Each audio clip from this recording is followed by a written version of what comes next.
Welcome to another week of proudly sponsored by Betway of a Weighted to Win. And what a way we have rounded off our week. That is on a Sunday. We'll talk about that in a few moments. But I'm sure you've got a few comments you'd like to make about the weekend and that you can do on our handle. That is on Twitter. And that is X, of course. And you can contact us alternatively on a WhatsApp. It is another week, slightly truncated. No racing on Monday locally, but we get straight into a busy Tuesday afternoon. We are racing at the Vaal. We're on the classic track where we have a 9-race program.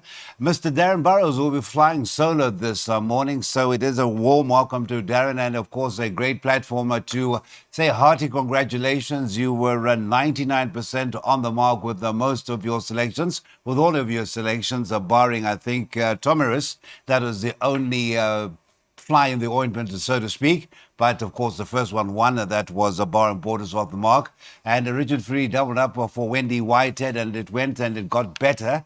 You did like the Tony Riverland runner in race number 5, the jackpot you doubled up in, because you did go field in the second leg after the Celtic, whatever it was that came through to win the first leg.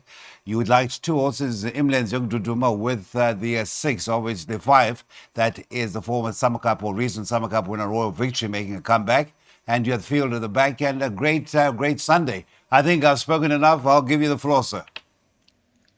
Thank you, Cecil. It was a great Sunday, barring Tommy Riss, who was very unlucky loser. And what arrived? Celtic Woman and Mascarina. I said they're both ahead of the handicapper. And they both ran first and second, and the exactors paid 36 Rand. Imilenzi Yokoduduma shortened from 33 to 10 into 2 to 1. He won a cracker. We said the 1500 ideal. And then let's kick off with the Vaal. Now we're starting off in race 2. I thought East Coast, the perfect race for him to win again. He's best weighted. He's run off the likes of Royal Victory in the Summer Cup. Then he came back after a short break, 3 lengths Tegan's Champ, and last time out blowing after the race, he doesn't stay 2,400 meters. This is the ideal chance for him finally to get that third run under the belt, and it's a perfect field to do it in. I know you're not a bipod man and you're not a PA man, but you would suggest that the East Coast could be a bipod bank in that first leg? Yes, I do believe so. Okay, so East Coast in a race that is dominated by Mike de Kock. It is the 7-runner field, and of those 7 runners, 4 come up from an informed stable. East Coast should get it right, third run after gelding. Just to confirm, when we started our preview in race number 2, the first leg of the bipod, just underlining that it is a 9-race program at the Vaal. We're on the classic track on a Tuesday. So race number 3 will be the first leg of the PA. It's off at 13:40, whilst race number 2 was an open race. It is a maiden plate race number 3 over the 1,200 meters. Chase Mojan will ride the 8 Trombetista, who ran on a Saturday, well backed, and that ended up finishing 6th, 4 lengths behind Al Bayrek. Another winner for the de Kock stable, and what's been a great season for them. But let's get to Darren. And in race number 3, I do believe you have another win bet for us. Well, Cecil, I thought between numbers 9 and 8. Now, Great Barrier, this horse will run very well because she's got the form to win this type of race. You know, on debut, she ran off Lucky Lad, then off Queen of Camelot. And I thought she would win one of her last 3 starts. She has been a bit disappointing. But in saying that, this field is not strong. If you go to like horses like Prize Platinum and Action, they've both been a bit disappointing. So I made the danger Trombetista if taking his part in this race. He ran on Saturday. They backed him right in to, I think, 7-1 race time from a massive price. And he was only beaten 4 lengths by Al Bayreg. So if this run doesn't come too soon, I'll make Trombetista a big danger to Great Barrier. And I would suggest maybe the swinger route and include both into your exotics. Okay, so that is your favorite at 14-10, and the swinger. That would involve the 8 Trombetista. Just to give you that form update again, finished 6th or 4 lengths behind Al Bayrek, rather, and that was over a distance of 1,400 meters to be ridden by Chase Mojan. 8 and 9, the swinger, suggested by Darren Burrows to race number 3.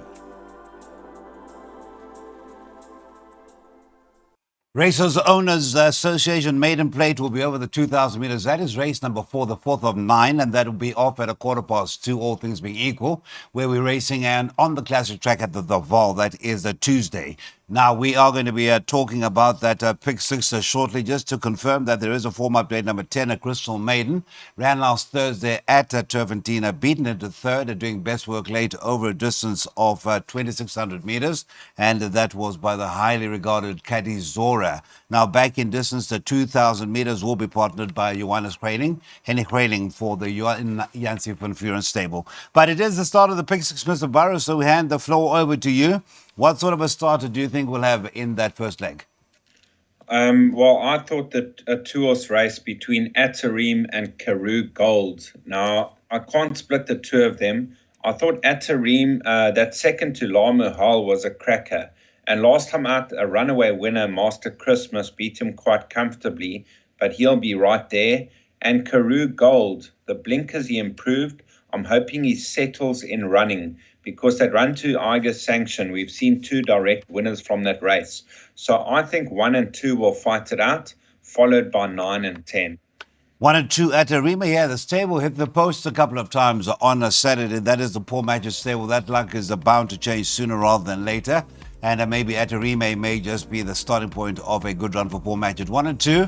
And then it is the fields in both legs 2 and 3. And then there's a banker in a leg number 4, and I do believe that Mr. Burrows has become married to Orion's Boulevard. It's leg 5, 2, 4, 5, 6, and 8, and then just a 2 and 4 in leg number 6, and that is race number 9. Remember that off time to that first leg of the pick 6, 2:15, race 4.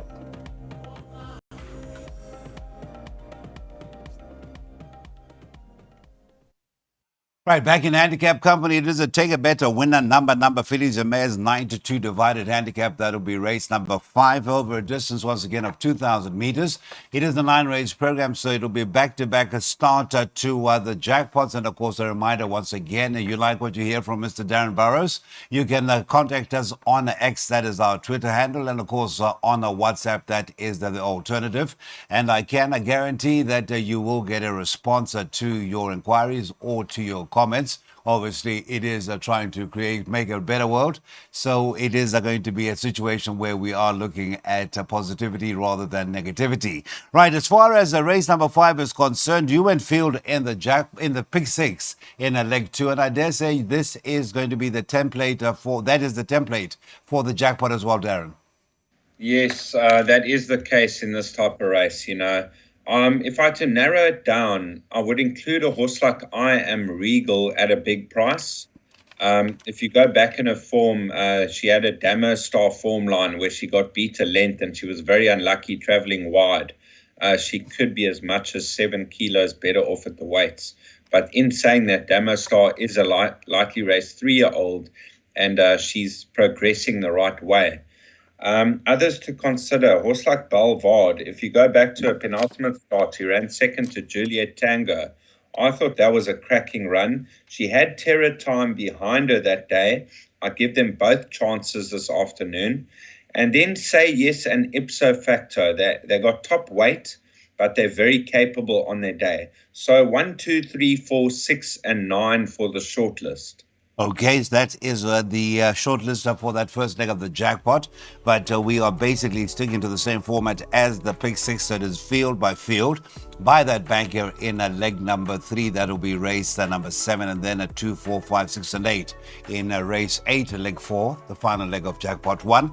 825 Rand. And of course, remember, the man is on form, he's on fire with his jackpots, so it would be a nice little adventure to get involved in. That is that jackpot 1 at the Vaal.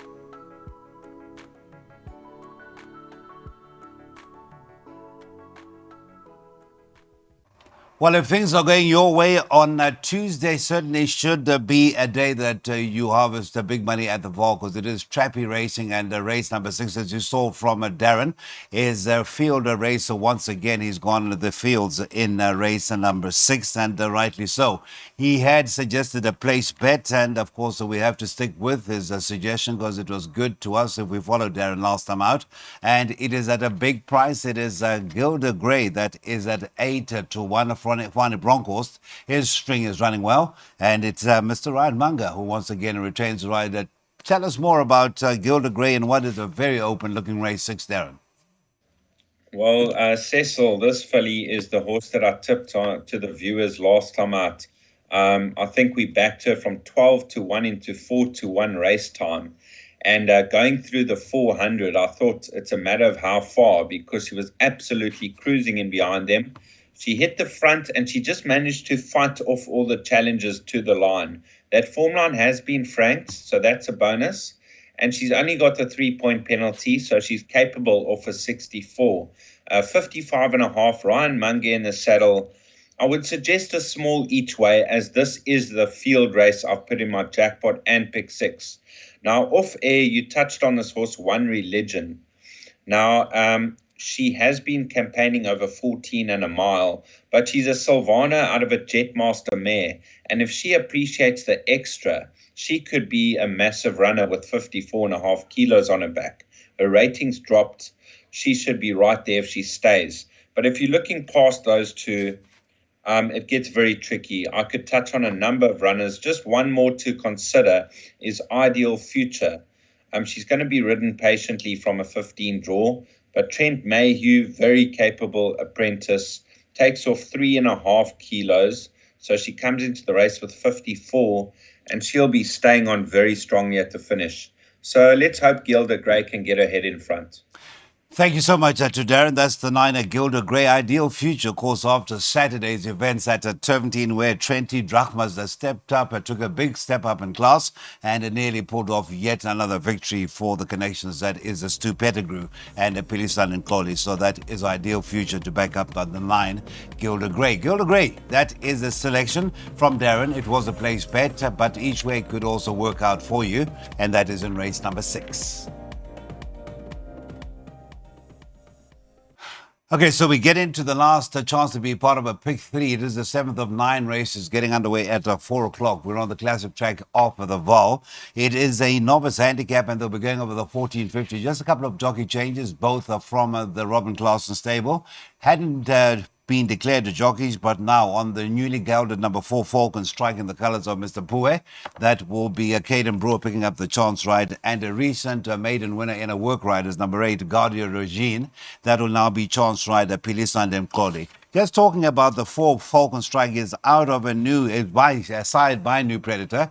And you did warn us that the New Predator in the feature on a Saturday looks like it needs ground, and it certainly was doing best work late to run into that 4th in that very competitive Betway London New Stakes on Saturday, Darren. Well done to you for that.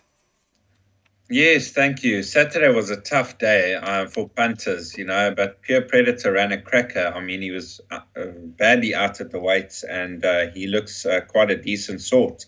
But in this race, I thought Ryan's Boulevard very hard to beat. The money was down last time out, and they said he would win. But the mile, I mean, he went to the front, and he was going quite hard up front. And the final 200 meters, he just couldn't find extra. So I know he ran behind Presley, and Presley didn't do much for that form line on Saturday because he just stayed on one pace in behind runners. I expected more. But Ryan's Boulevard, the drop back to 1450 is going to be ideal. Third run after a rest. That second run could have been a flat run, and I think he'll bounce back to winning ways. The only danger I could find was San Simon, but this horse could be a sprinter. I know he tried the 1450 last time out. That was a strong field, and he just stayed on one pace, 3 lengths off. So I thought Ryan's Boulevard, a banker in all bets. I have banked him in the pick 6 and the jackpot. So it's another win, a selection from Darren Burrows. A suggestion there is the one at Ryan's Boulevard to make it 2 wins from 6 outings and taking on a field in a novice handicap.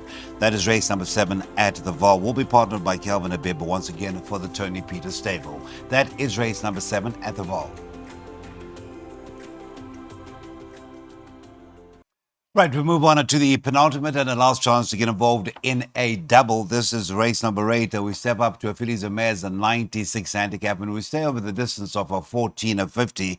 Off time to race number 8, 16 or 30 or 5. So that is a race number 8. As far as any outstanding changes, nothing that has been reported. We have a favorite in the form of the 8, Vixer Princess. That is Tony Peter, Mrs. Fillion, and Calvin Bibb, a trainer, owner, and a jockey, respectively, in race number 8. You have suggested a double for us, Darren. Let's hear your thoughts as to that first leg. Well, Cecil, this horse, Vix Princess, last time out, I thought she was in trouble at 800 already because she was over racing and very fierce with her head. And I thought if she over races like that, she's not going to find anything in the finish. But she still managed to find another gear and close the gap fast at in the beginning to get beaten only 0.4 of a length. Now, from a good draw, I'm hoping that she drops her head and settles, because if she does, she's going to be very hard to beat. She's in cracking form with a stable, 3 runs for 2 wins and a second, and she could reverse the form within the beginning. But in saying that, in the beginning improved with the blinkers fitted and the step up in trip last time out. So 8 to win the race, but healthy respect for Lady Fallon. Now, I've always rated this filly highly. She's got a terrific turn of foot on her day. When she won 3 runs back, I've said this filly's going to the tops. She then ran 4th behind Let's Go Now in that feature, but last time out she was tailed off. It says striding short. She was never moving well, and she quickened up to a point and then just had enough. You can put an absolute line through that run. She's much better than that. And I'm hoping that everything is okay with her this time around. We will see big improvement from Lady Fallon if that's the case, because she is a smart filly. So if I had to go a swinger route, it would be 6 and 8. So I have put both of them in the double too. Okay. All right. Let's just confirm that double. Added in at the 2 winner last time out in the Jinsami Silks, that is in at the beginning, alongside the swinger suggestion, that is the 6 Lady Fallon, and what sounded to be Darren's first choice, number 8, Vix Princess. So that's the first leg of the double. And as he did in the pick 6 and the, in fact, club pick 6, he's gone at 2 and 4 in that last leg, which we'll be discussing, and those are Mighty Goddess and Andy's Girl. But for now, let's focus on the double. It closes with the running of race 8, and it's an outlay of 6 rand for 4 units.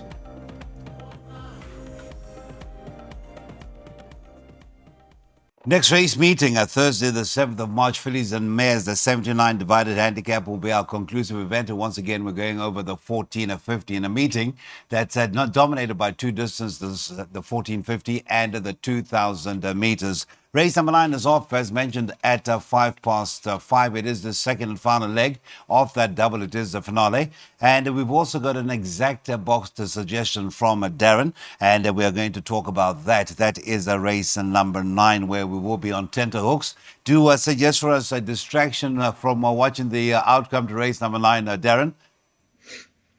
Well, for me, 2-horse race, I couldn't split the 2 of them. I was hoping to give the punters a strike in the last race, because they often like it when I have an outright first choice that they can have a bet on.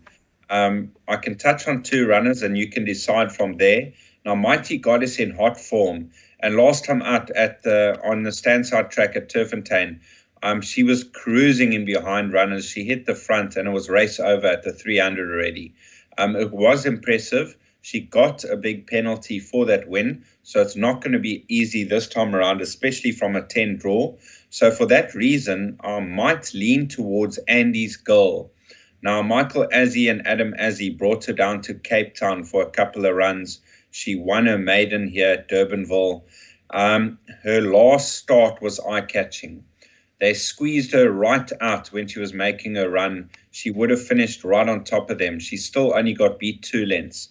Her rating dropped another point, and I think this is the right field for her, back on the high felt. I think we're going to see a massive run from Andy's Girl.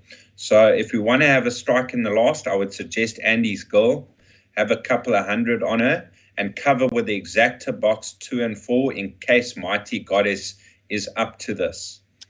Well, that has been Darren Burrows as we confirm that exact box stand preferences for the latter name there. That is number 4, Andy's Girl. 2 and 4, the 2 going for that genuine hat trick. It'll be looking for 3 wins on the bounce. And of course, coincidentally, Muzi Yeni back off and enforced a break will be aboard once again, as was the case on the Guineas Day. That is going back to Turpentine on the 3rd of Feb. As we round off, we just want to confirm once again that at the time of putting out this show, the scratchings and the changes had not been updated. So do look out for the latest changes as we approach racing. And that first of our 9 races on what promises to be a great afternoon at the Vaal, where we're on the classic track that has been weighted to win, proudly sponsored by Betway.